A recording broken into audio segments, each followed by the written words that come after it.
ये सफेद कबूतर शांति का एक अद्भुत प्रतीक है। आप इसका एक 3D आकार बना सकते हैं और अपने घर में, ऑफिस में रख सकते हैं या अपने दोस्तों को उपहार में दे सकते हैं। बस थोड़े से सख्त कागज पर इसे छापिए। इसका प्रिंट आउट हमारी वेबसाइट या इस वीडियो के नीचे दिए गए लिंक पर उपलब्ध है।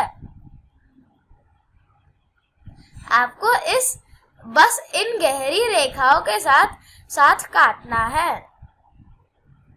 और डॉटेड लाइनों पर मोड़ना है। ये चिड़िया शांति की प्रतीक है और बढ़ते हुए हिंसक माहौल के इस मुश्किल दौर में इनकी हमें सख्त जरूरत है। सही कहा गया है कि आँख के लिए आँख पूरी दुनिया को अंधा कर देगा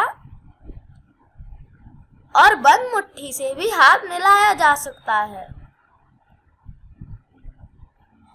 गहरी लाइनों के साथ साथ काटिए और हमारा शांति का प्रतीक तैयार है।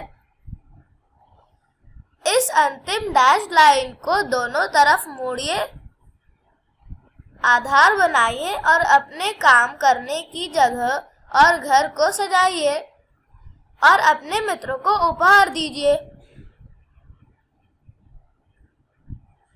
सबके मन में और सभी जगह शांति व्याप्त हो।